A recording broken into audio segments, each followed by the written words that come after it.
Luka is one of the best in the NBA at the late pass. So what I mean by the late pass is when he's deep in the paint, he loves to pivot and then find a cutter or find the lob threat. Now, this right here in this ball screen switch, he's going to start his drive to his right hand right here. Now, watch how he's going to bump. He's going to get to 2 feet with that eye fake. Now he's reading the help defenders here. So he recognizes Nas Reed right here is attempting to sink down to Lively, but then he starts to close back out on the strong side shooter. He has 2 on him, so Lively is going to be open right there, and that's an example of a late pass. Now this is going to be out of their double drag action. Watch how he's going to turn the corner. He's going to jump up, and he's going to make that pass to the roller right there late because he's jumping up in the air. But he recognizes he has 2 on the ball right here. Conley doesn't tag inside, so Gafford's going to be open. Now in this middle ball screen right here, he's going to turn the corner. Then he's going to tight wrap it to space right here. So he's going to get it back to his right hand.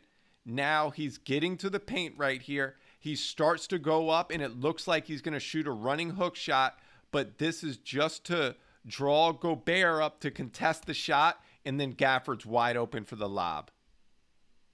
He's going to start his drive right here. Watch how he starts to jump up again like we saw in that previous clip, and he's going to throw the easy dump-off pass to Gafford again for a dunk. And this is why Luka is one of the best in the NBA at finding a player open late. So he's able to read the court with his court mapping ability, and he can make the late find to someone rolling to the rim, an open cutter, or an open shooter. So here's another example where they're trying to go middle ball screen, but he's going to early split right here. Now he's going to get in the paint right here. He's dribbling with his right hand. Watch how he's going to slow his steps down right there. He's going to make the great pass right here to the wide open shooter at the right wing.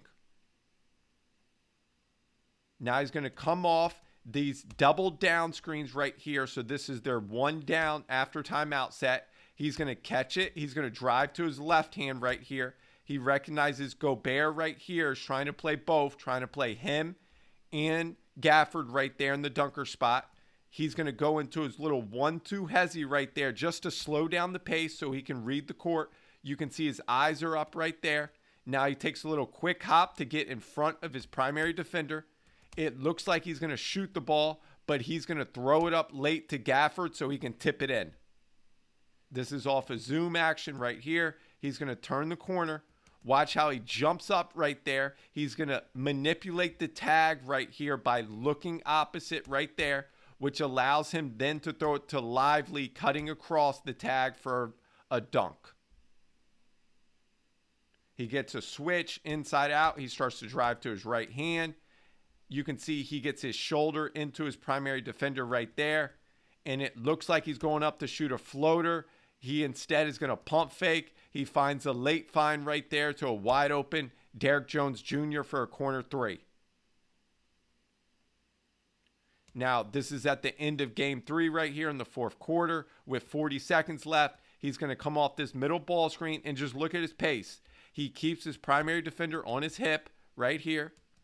Gobert right there is dropping a 1-2 hezzy, so we saw him use this earlier. So a 1-2 hezzy right there off that right foot. He keeps driving forward to his left. He picks the ball up. He throws it with his left hand right there because Gobert commits to him, and it's a great pass for another lob dunk. He drives right here. He goes into his sink dribbles. He bumps. Now watch this late find right there to the strong side corner because he recognizes the gap defender is with him. So that means the corner shooter is wide open. He is just so good at that late find pass because he's able to slow down and then make reads in the paint. And he's one of the best at the NBA, similar to Jokic and LeBron, at court mapping, so he understands where the defense is at all times.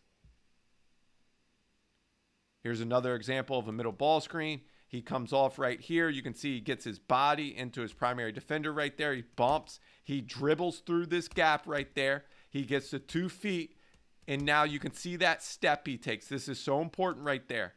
So now watch that right to left step. Gobert commits, and he can throw it right over top to Lively for another dunk.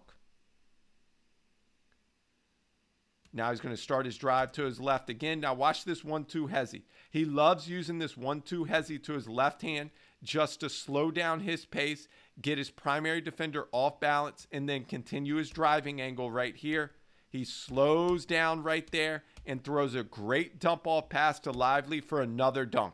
We just saw how Luka is one of the best in the NBA at the late pass, the late find, especially in ball screens. Now let's break down is how effective he is scoring in ball screens. So right here in this double drag action right here, he's going to turn the corner.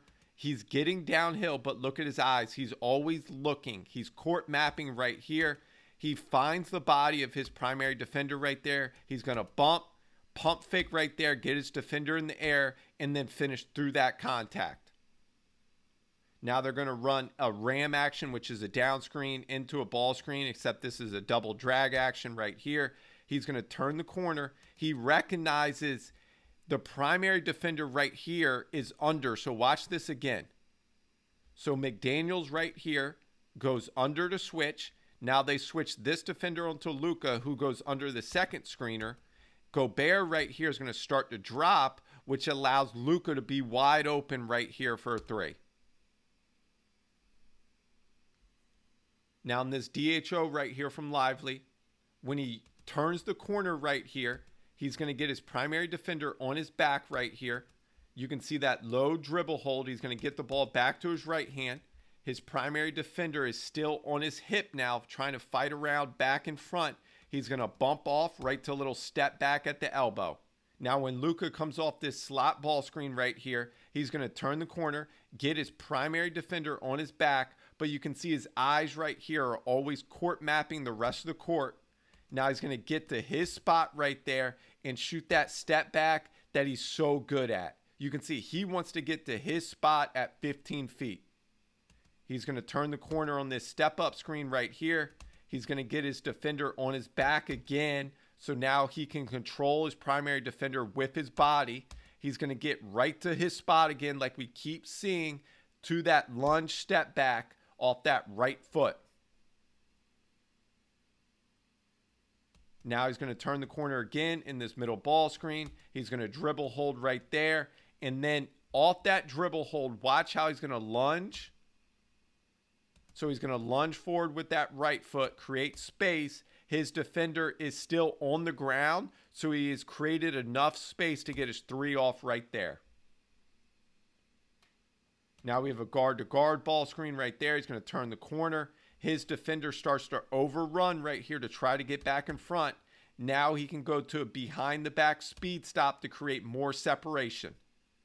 He's so good at stopping and starting with his pace. That's the key word, his pace, and so good at getting to his spot on the court, no matter if it's a right-hand pickup or a left-hand pickup. We have another middle ball screen right here. He's going to turn the corner. You can see he's going to veer back in front right here of his primary defender. So he's going to tight wrap it to space right here. He's getting to his spot again, to that lunge step back right at the elbow. Now, part 3 of this breakdown is his creating space off the dribble. And we've seen this a lot in the ball screen section when he was getting to his lunge step back. So right here, I want you to recognize that this is the end of the game. This is his game-winning 3 in game 2. He gets Gobert in a switch. Watch how he's going to change direction right here off that right foot.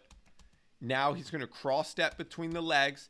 Now, once his left foot gets downhill right here, he's going to bounce back to create more separation to get behind that 3 to win the game. Now he's pushing right here in transition at his pace. Now watch right here how he gets back in front of his primary defender right here. He's going to veer back in front. Then watch this lunge step back right here with that right foot. That right foot sells the downhill drive. Watch his primary defender start to react to that lunge, which creates the space right here so he can get his 3 off. Now he's going to start his drive right here. You can see his shoulders into his primary defender right here. And it looks like he's off balance right here, but he's not. He's able to stop and start so well with this behind the back. He creates a bunch of space right here against an elite defender in Jaden McDaniels to get to his behind the back speed stop 3. Now he's also very good at this pivot back fade. He's going to sink down right here. He's going to bump. Now watch how his right foot stays down. His left foot is going to pivot back to create the space to go into a right shoulder fade. That's a pivot back fade right there.